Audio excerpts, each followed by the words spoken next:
لله نحمده ونستعينه ونستغفره ونعوذ بالله من شرور أنفسنا وسيئات أعمالنا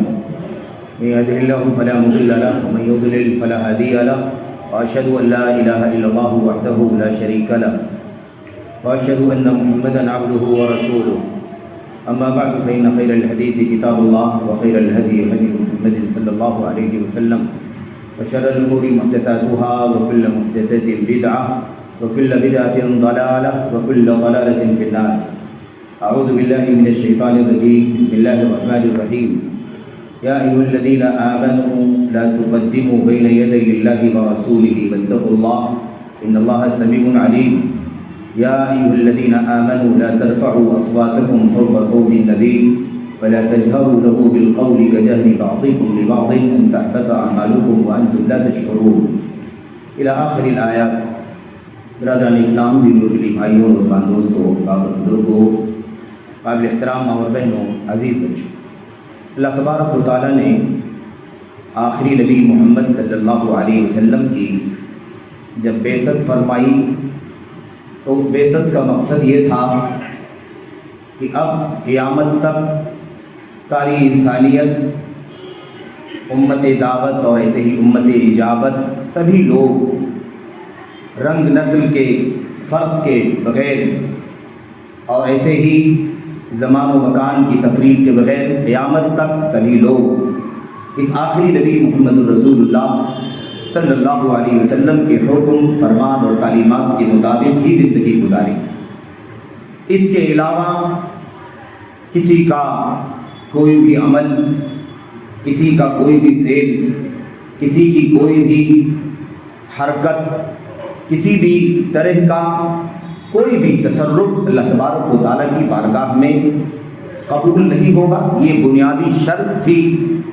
جو اللہ کے نبی محمد الرسول اللہ صلی اللہ علیہ وسلم کی نبوت و رسالت کے کلمے کے ساتھ، آپ کی بعثت کے ساتھ ساری انسانیت پر واجب ہو جاتی ہے. یہ مسئلہ اتنا زیادہ بنیادی ہے، اہم ہے اور بہت ہی زیادہ حساس بھی ہے. اس کا اندازہ اس سے ہم لگا سکتے ہیں کہ اگر اس مسئلے میں کسی ادنا کے علاوہ کسی اعلیٰ نے بھی کہیں بھی تھوڑی بھی چوک کر دی اور وہ نبی کریم صلی اللہ علیہ وسلم کے سامنے، آپ کے قول کے سامنے، آپ کے فعل کے سامنے، آپ کے قول و فعل یا آپ کی ہدایات، آپ کی تعلیمات، آپ کی نصیحتوں سے پہلے اگر کسی نے کوئی بھی ادنا اعلیٰ تصرف کیا تو رب ذوالجلال کو یہ ادا اس کی پسند نہیں آئی. اللہ تبارک و تعالیٰ نے فوری طور پر تنبیہ فرمائی. اللہ تبارک و تعالیٰ نے قرآن کریم کی آیت کریمہ میں اللہ تبارک و تعالیٰ نے اپنے نبی صلی اللہ علیہ وسلم کی سنت کے ذریعے سے اسے اس بات کی رہنمائی کی کہ نبی کریم صلی اللہ علیہ وسلم کے ہوتے ہوئے، آپ کے قول و فعل کے ہوتے ہوئے، آپ کی ہدایات اور آپ کی تعلیمات کے ہوتے ہوئے کسی کے لیے بھی کسی بھی طرح سے روا نہیں ہے کہ وہ آپ کے حکم سے پہلے کوئی حکم دے، آپ کی بات کرنے سے پہلے کوئی بات کرے، آپ کے منع کرنے سے پہلے کسی کو کسی چیز سے منع کرے. تقدم، آگے بڑھنا، پہل کرنا، اس کے سرے سے کوئی گنجائش نہیں رکھی گئی. گرچہ کہ وہ رائے اچھی ہو، وہ مشورہ اچھا ہو، خیر خواہانہ ہو اور ثوابدید کے مطابق ہو سکتا ہے کہ نبی کریم صلی اللہ علیہ وسلم کا کوئی فیصلہ عین اسی کے مطابق ہونے والا ہو، اس کا قوی امکان ہو، لیکن اس کے باوجود بھی حکم رسول سے پہل کرنے کی گنجائش کسی کو بھی نہیں. جب پہل کرنے کی گنجائش نہیں ہے اور اعلیٰ سے اعلیٰ مقام رکھنے والوں کو بھی اس بات کا حق نہیں حاصل ہے کہ وہ پہل کریں نبی کریم صلی اللہ علیہ وسلم سے پہلے. آپ کے حکم، آپ کی ممانعت، آپ کے امر، آپ کے نہی، آپ کے فیصلے سے پہل کرنے کی گنجائش نہیں ہے تو ادنا کے لیے گنجائش کہاں سے ہو سکتی ہے؟ اور یہ گنجائش کہاں سے ہو سکتی ہے کہ دین کے نام پر، سنت کے نام پر اور ایسے ہی حلال حرام کے نام پر، جائز کے نام پر، اجر و ثواب کے نام پر، اللہ تبارک و تعالیٰ کی رضا کے نام پر، آخرت میں جنت اور اللہ تبارک و تعالیٰ کی مغفرت اور رضوان کے نام پر، اس کے حوالے سے، اس کی لالچ میں کوئی نیک کام دین کے نام پر شروع کر لیا جائے. اور اسے اس نیت سے کیا جائے کہ اللہ تبارک و تعالیٰ اس پر اجر اور ثواب عطا فرمائے گا، یا اللہ تبارک و تعالیٰ اس کے صلے میں دنیا میں اللہ تبارک و تعالیٰ اس کا بدلہ امن اور عافیت اور سلامتی کی شکل میں عطا فرمائے۔ اس کی گنجائش کہاں سے ہو سکتی ہے؟ جسے ہم اور آپ اپنے دین کے اندر بدعتوں کے نام سے جانتے ہیں، خرافات کے نام سے جانتے ہیں، محدثات کے نام سے جانتے ہیں، ہوائے نفس کے نام سے جانتے ہیں، ایسے ہی خواہشات نفسانی اور احوا کے نام سے جانتے ہیں، اس کی کہاں سے اللہ تبارک و تعالیٰ کے دین میں گنجائش ہو سکتی ہے؟ ہم نے آپ کے سامنے اللہ کے فضل و کرم سے، اس کی توفیق سے سورۃ الحجرات کی ابتدائی 2 آیتوں کی تلاوت کی۔ یہ دونوں آیتیں اور پوری سورۃ الحجرات جو ہے وہ بہت اعلیٰ آداب، بہت اعلیٰ اخلاق اور ایسے ہی تربیت پر مشتمل۔ ان آداب کے اندر سب سے پہلا جو ادب سکھایا جا رہا ہے، اور یاد رکھیں یہ ادب جو سکھایا جا رہا ہے یہ غیروں کو نہیں سکھایا جا رہا ہے، ایمان والوں کو سکھایا جا رہا ہے کہ ایمان والوں کا تعامل نبی کریم صلی اللہ علیہ وسلم کے ساتھ کیسا ہونا چاہیے، ایمان والوں کا معاملہ، ایمان والوں کا تعامل رب ذوالجلال کے ساتھ کیسا ہونا چاہیے۔ اور جن کو ایمان والا کہہ کر کے اس آیت کریمہ میں یا دونوں آیتوں میں مخاطب کیا گیا ہے، وہ سب سے پہلے اس طبقے کے لوگ تھے جنہیں دنیا میں سب سے اونچا مقام حاصل ہے، اور حضرات صحابہ کرام کے طبقے میں بھی سب سے اونچے مقام کے مالک حضرات صحابہ کرام میں خلفائے راشدین اور ایسے ہی صاحبین ابو بکر عمر رضی اللہ تعالیٰ عنہ کو اللہ تبارک و تعالیٰ نے خصوصیت کے ساتھ مخاطب کیا ہے، اور یا ایھا الذین آمنوا کے عموم میں انسانیت کے آخری فرد تک کو اس کے اندر شامل کر دیا گیا۔ میرے بھائیوں، اللہ تبارک و تعالیٰ نے بڑے عظیم آداب سکھائے ہیں۔ نبی کریم صلی اللہ تبارک و تعالیٰ کے ساتھ کیسی تعظیم ہونی چاہیے، کیسا ادب ہونا چاہیے، کیسا احترام ہونا چاہیے، کیسی تبجیل ہونی چاہیے، کیسی تکریم ہونی چاہیے، اور ایسے ہی نبی کریم صلی اللہ علیہ وسلم کا ادب، احترام، تعظیم، تکریم، اجلال، تبجیل، یہ ساری چیزیں کس معیار کی ہونی چاہیے، یہ ادب رب ذوالجلال اپنے کلام کی ان دونوں آیتوں میں سکھا رہا ہے، اور بھی آیتوں میں ہے، لیکن یہ دونوں آیتیں اس سلسلے کی سب سے عظیم شان آیتیں ہیں جس میں یہ آداب اہل ایمان کو سکھایا جا رہا ہے۔ میرے بھائیوں، اس سے یہ سبق ملتا ہے، یہ پیغام ملتا ہے کہ اہل ایمان کو بہت کچھ ادب سیکھنے کی ضرورت ہے، اہل ایمان کو بہت کچھ طور طریقہ سلیقہ اور میرے بھائیوں طرز و انداز اور ادا سیکھنے کی ضرورت ہے، تب جا کر کے وہ ایمان کے اس معیار پر فائز ہو سکتے ہیں جس کی بنیاد پر اللہ تبارک و تعالیٰ کے وعدے کے وہ دنیا میں اور آخرت میں مستحق بن سکتے ہیں۔ اس لیے یہ ایمان صرف اور صرف دعووں کا نام نہیں ہے، ایمان صرف اور صرف زبانی اعلان کا نام نہیں ہے، ایمان عملی زندگی میں میرے بھائیوں ان تمام تر تعلیمات کے جو قرآن کریم کی آیات میں اترے ہیں، اور ان تمام تر تعلیمات جو نبی کریم صلی اللہ علیہ وسلم کی سنتوں میں آ چکی ہیں، ان تمام چیزوں کو اپنی عملی زندگی میں برتنے کا نام اسلام ہے،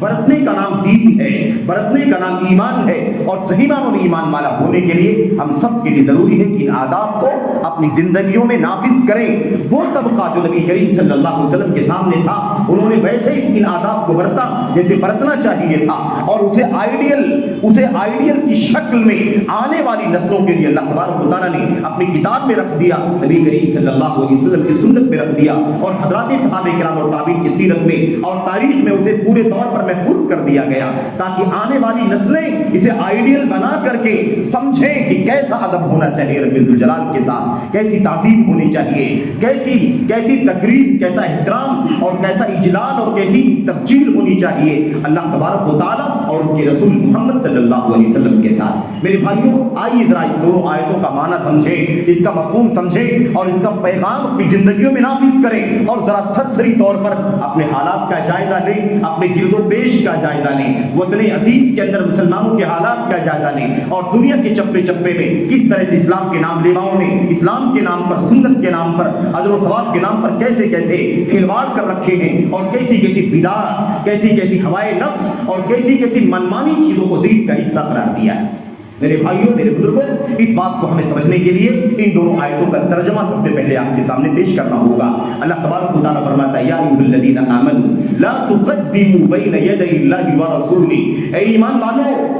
والوں کو مخاطب کیا گیا ہے. مخاطب آپ ہیں, ہم ہیں, اور یہ آخر تک قیامت تک آنے والے سارے اہل ایمان مخاطب ہیں. لیکن سب سے پہلے مخاطب خود نبی کریم صلی اللہ علیہ وسلم کے جھرمٹ میں بیٹھنے والے, آپ کے کہکشاں میں بیٹھنے والے صحابہ, میرے بھائیوں حضرات صحابہ کرام اس میں سب سے پہلے مخاطب ہیں, ان کو مخاطب کیا جا رہا ہے. اور جب اس کا پس منظر, اس کا سبب نزول اور اس کا بیک گراؤنڈ جب آپ کے سامنے آئے گا تو یہ بات بہت کھل کر کے آپ کے سامنے آ جائے گی کہ اگر یہ نصیحت صحابہ کرام کو کی جا رہی ہے, اگر یہ نصیحت حضرات ابو بکر و عمر کو کی جا رہی ہے اور دیگر صحابہ کرام کو کی جا رہی ہے کہ اللہ اور اس کے رسول صلی اللہ علیہ وسلم سے آگے نہ بڑھو,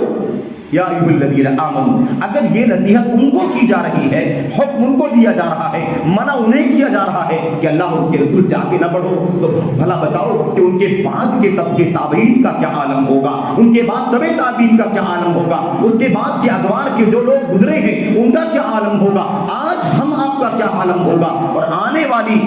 والی جو میرے بھائیوں صدیاں ہیں, آنے والی جو نسلیں ہیں قیامت تک, ان کا کیا عالم ہوگا جب انہیں مخاطب کر کے کہا جا رہا ہے یا ایھا الذین آمنوا لا تقدموا بین یدی اللہ ورسولہ, اے ایمان والو اللہ اور اس کے رسول صلی اللہ علیہ وسلم کے آگے نہ بڑھو, رسول اللہ تبارک و تعالیٰ کے سامنے آگے نہ بڑھو. واتقوا اللہ, اللہ تبارک و تعالیٰ کا تقویٰ اختیار کرو, اللہ سے ڈرو, اپنے آپ کو اللہ کے عذاب سے بچانے کے لیے وہ کام کرو جس سے تم اللہ تبارک و تعالیٰ کے عذاب سے بچ سکتے ہو, اپنے درمیان اور اللہ تبارک و تعالیٰ کے عذاب کے درمیان روک تھام کر سکتے ہو. وہ کام کرو, وہ ایمان رکھو, وہ عمل کرو, وہ سلوک کرو, اور اس طرز و انداز سے زندگی گزارو جس کے ذریعے سے اللہ تبارک و تعالیٰ تمہیں اپنے عذاب سے بچا لے. میرے بھائیوں اللہ تعالیٰ فرماتا ہے ان اللہ علیم, ان اللہ سمیع علیم, بے شک اللہ تبارک و تعالیٰ سننے والا ہے بہت زیادہ اور علم رکھنے والا ہے بہت زیادہ, تمہاری ساری باتوں کو سنتا ہے اور تمہاری ساری ظاہر و پوشیدہ حرکتوں کا علم رکھتا ہے. یا ایھا الذین آمنوا لا ترفعوا اصواتکم فوق صوت النبی, اے ایمان والو اپنی آوازوں کو نبی کریم صلی اللہ علیہ وسلم کے آواز پر بلند مت کرو. اس سے کوئی سروکار نہیں ہے کہ وہ بات آپ کی اچھی ہے یا بات آپ کی بری ہے, وہ بات آپ کی کلام الہی کی آیت کریمہ کی تلاوت ہے یا نبی کریم صلی اللہ علیہ وسلم کی کوئی حدیث ہے جسے آپ بیان کر رہے ہیں, لیکن بلند آواز سے نبی کریم صلی اللہ علیہ وسلم کی آواز کے اوپر آپ کے لیے بلند کرنا درست نہیں ہے. لا ترفعوا اصواتکم فوق صوت النبی, اپنی آوازوں کو رسول کریم صلی اللہ علیہ وسلم کی آواز پر بلند مت کرو, اونچی مت کرو, نبی کی آواز سے اپنی آواز پست رکھو, اس میں کوئی تعین نہیں ہے. کیا کریں تو پست رکھیں, کیا آیت کریمہ کی تلاوت کریں تو زور سے کریں, کیا حدیث پڑھیں تو زور سے پڑھیں, نہیں میرے بھائیوں, کچھ بھی ہو آپ کی آواز نبی کی آواز پر بلند نہیں ہونی چاہیے. لا ترفعوا اصواتکم فوق صوت النبی ولا تجهروا له بالقول, اور تم بہت زور سے انہیں نہ پکارو, بہت زور سے بات ان سے نہ کرو جیسے تم آپس میں ایک دوسرے سے اونچی اونچی آوازوں میں, بلند آوازوں میں باتیں کرتے. ولا تجهروا له بالقول, اور اس کے سامنے آواز جہری مت کرو, اونچی مت کرو. کجہر بعضکم لبعض, جیسے تم آپس میں ایک دوسرے سے اونچی اونچی آواز میں, بلند آواز میں, جہری آواز میں باتیں کرتے ہو, ایسے تم نبی کے ساتھ نہ کیا کرو. میرے بھائیوں ولا تجهروا له بالقول كجهر بعضكم لبعض ان تحبط اعمالكم, خطرہ ہے کہ ایسا کرو گے تو تمہارے اعمال برباد ہو جائیں گے, تمہاری نیکیاں ضائع ہو جائیں گی. وانتم لا تشعرون, اور تمہیں پتہ بھی نہیں چلے گا, تمہیں شعور بھی نہیں ہوگا, احساس بھی نہیں ہوگا کہ تمہاری نیکیاں جا چکی ہیں, اور تم خوش رہو گے کہ بڑی نیکیوں کا ذخیرہ جمع کر رکھا ہے. میرے بھائیوں ان دونوں آیتوں کا ترجمہ تو یہ ہو گیا. اب آئیے ذرا اس کا پس منظر سمجھیں. کیا ہے پس منظر؟ میرے بھائیوں اللہ تبارک و تعالیٰ نے اس میں جو فرمایا ہے اے ایمان والو اللہ اور اس کے رسول سے آگے نہ بڑھو, سب سے پہلے اس کا لا تقدموا بین یدی اللہ کا معنی سمجھیں. اللہ اس کے رسول سے آگے نہ بڑھو, اس حوالے سے حضرت عبداللہ ابن عباس رضی اللہ تعالیٰ عنہما کی وہ تفسیر جو ترجمان قرآن کی زبان سے نکلی ہے, لا تقولوا بخلاف الکتاب والسنہ, اللہ اور اس کے رسول کے آگے نہ بڑھو, اس کا معنی یہ ہے کہ کتاب اللہ اور سنت رسول کے آگے نہ جاؤ, کتاب اللہ کے آگے نہ جاؤ, سنت کے آگے نہ جاؤ, کتاب اللہ کے خلاف نہ جاؤ, سنت کے خلاف نہ جاؤ, کتاب و سنت کے خلاف زبان نہ کھولو. کتاب و سنت کے خلاف باتیں نہ کرو. یہ نبی کریم صلی اللہ علیہ وسلم کے وہ چیدہ صحابی حضرت عبداللہ ابن عباس رضی اللہ تعالیٰ عنہما کا میرے بھائی وہ قول ہے، وہ تفسیر ہے ان کی، جو امت کے سب سے بڑے مفسر ہیں قرآن کریم کے. وہ بیان کرتے ہیں لا تقولوا بخلاف الکتاب والسنہ، کتاب و سنت کے خلاف نہ بولو. میرے بھائیوں میں سمجھتا ہوں کہ یہ ٹکڑا تفسیر کا پوری دنیا والوں کے لیے عبرت اور نصیحت ہے کہ اللہ نے فرما دیا اللہ اس کے رسول کے آگے نہ بڑھو. اس کا معنی یہ ہے کہ کبھی بھی کوئی بھی اللہ کے خلاف نہ بولے، رسول کے خلاف نہ بولے، قرآن کے خلاف نہ بولے، سنت کے خلاف نہ بولے. جو کچھ قرآن میں آیا آمنا و صدقنا، سمعنا واتانا، جو کچھ سنت میں آیا اسے پیشانی پر سجا لو، اسے آمنا و صدقنا کہہ کر کے، سمعنا واتانا کہہ کر کے اسے اپنے سینے کے، اپنے دل کی گہرائی میں اتار لو. یہ معنی ہے میرے بھائیوں اس آیت کریمہ کا. جو جملہ اس حوالے سے اور بھی تفسیریں ہیں لیکن ہمیں ذرا تفصیل میں نہیں جانا ہے، اختصار سے بات کرنی ہے. اس آیت کریمہ کا پس منظر کیا ہے، اس حوالے سے مفسرین نے تو کئی باتیں ذکر کی ہیں، 1 2 3 4 بلکہ 5 6 باتیں ذکر کی ہیں بعض مفسرین نے. لیکن جو بات بہت زیادہ واضح ہے، معتبر ہے، صحیح بخاری وغیرہ کی روایات کے اندر تفصیل موجود ہے، اس حوالے سے میں آپ کے سامنے یہ باتیں ذکر کرنا چاہتا ہوں. میرے بھائیوں پیغام یہ ہے، پس منظر بتانے کا یہ ہے کہ آج دنیا کے جو حالات ہیں، جو پستی ہے، جو ذلت ہے اور جو پسپائی ہے، اور جو دنیا کے اندر مسلمانوں کے مختلف گوشوں میں دنیا کے مسلمانوں کے جو حالات ہیں، جس کو ہم سن کر کے بہت زیادہ اپنے دلوں میں قلق محسوس کرتے ہیں، بہت زیادہ رنج اور الم محسوس کرتے ہیں اور ہمارے دل روتے ہیں، ہماری طبیعتیں اچاٹ ہو جاتی ہیں. اس کا سبب کہیں یہ تو نہیں کہ اللہ تبارک و تعالیٰ نے ہمیں جس بات کا حکم دیا ہے، جس بات کا پابند کیا ہے، ہم اس پابندی میں اپنے آپ کو رکھنے کے لیے تیار نہیں ہیں. جس حکم سے ہمیں میرے بھائیوں معمور کیا گیا ہے، ہم اس امر پر، اس حکم پر عمل کرنے کو تیار نہیں. کہ ایسی کوئی بات تو نہیں ہے، اسے ہمیں سمجھنے کی ضرورت ہے اور یہ بھی غور کرنے کے لیے اسی پر میرے بھائیوں ہمیں غور کرنے کی ضرورت ہے. کیونکہ اللہ تبارک و تعالیٰ نے آیت کریمہ کے اندر بہت عظیم الشان باتیں بیان فرما دی ہیں. اسی پیغام کو اپنی ذات کے لیے آپ کے سامنے بیان کرنے کے لیے اس خطبے کا موضوع بنایا گیا ہے. میرے بھائیوں اس آیت کریمہ کی تفسیر میں صحیح بخاری کے اندر 1 سے زیادہ روایتوں میں یہ بات موجود ہے کہ بنو تمیم کا ایک قبیلہ، اور یہ سن 9 ہجری کا واقعہ ہے، سن 9 ہجری کا نبی محترم صلی اللہ علیہ وسلم کی وفات سے 2 سال پہلے کا واقعہ ہے. میرے بھائیوں سن 9 ہجری میں بنو تمیم، اور جو عرب کا ایک بڑا معروف قبیلہ ہے، بنو تمیم کا ایک قبیلے بنو تمیم کا ایک وفد، ایک ڈیلیگیشن نبی کریم صلی اللہ علیہ وسلم کی خدمت میں آیا. بہت ساری بات چیت ہوئی اور اس کے بعد نبی کریم صلی اللہ علیہ وسلم نے یہ سوچا تھا کہ آپ اس وفد کا یا اس قبیلے کا کسی کو امیر اور کسی کو ذمہ دار مقرر کر دوں گا. ان لوگوں کا کوئی امیر مقرر کرنا ہے، کوئی ذمہ دار مقرر کرنا ہے جس کی ماتحتی میں، جس کی سرپرستی میں یہ لوگ رہیں. اب یہ مسئلہ ابھی نبی کریم صلی اللہ علیہ وسلم کی طرف سے آیا نہیں کہ یہ جو ڈیلیگیشن آیا ہوا ہے وفد، ان میں سے کس کو امیر بنانا ہے، فلاں کو یا فلاں کو یا فلاں کو. کوئی بات ابھی نبی کریم صلی اللہ علیہ وسلم کی زبان سے نہیں آئی. اس سے پہلے حضرت ابوبکر صدیق رضی اللہ تعالیٰ عنہ نے، حضرت عمر بن خطاب رضی اللہ تعالیٰ عنہما نے آپس میں بات چھیڑ دی امیر کے حوالے سے کہ امیر کس کو بنایا جائے. یہ بات طے ہے، امیر بنانا ہے، کس کو بنانا ہے یہ مسئلہ ہے، لیکن امیر بنانا ہے. اور بہت ممکن ہے کہ عمر بن خطاب کا جو مشورہ ہو وہ بھی اللہ کے نبی صلی اللہ علیہ وسلم تسلیم کر لیں، یا حضرت ابوبکر صدیق رضی اللہ تعالیٰ عنہ کا جو مشورہ ہے اسے تسلیم کر لیں. لیکن یہ سارا کام اس وقت ہونا چاہیے تھا جب نبی کریم صلی اللہ علیہ وسلم مشورہ کرتے اور پوچھتے، ساتھیوں ابو بکر عمر اور سارے ساتھیوں یہ بتاؤ کہ آپ لوگوں کی رائے کے مطابق، آپ لوگوں کی ثوابدید کے مطابق اس ڈیلیگیشن میں جو لوگ آئے ہیں ان میں سے کس کو امیر بنانا چاہیے، ذمہ دار بنانا چاہیے. جب آپ پوچھتے تب جواب دینا تھا، تب رائے پیش کرنی تھی، تب مشورہ دینا تھا. لیکن اس سے پہلے کہ نبی پوچھتے، ابو بکر صدیق نے کہا اے اللہ کے نبی صلی اللہ علیہ وسلم آپ فلاں کو امیر بنا دیجیے، قعقاع کو امیر بنا دیجیے. عمر بن خطاب رضی اللہ تعالیٰ عنہ تھے، انہوں نے کہا اللہ کے نبی صلی اللہ علیہ وسلم امر الاقرع ابن حابس، اے اللہ کے نبی آپ اقرع بن حابس کو امیر بنا دیجیے. اب یہ دونوں رائے کس کی تھی؟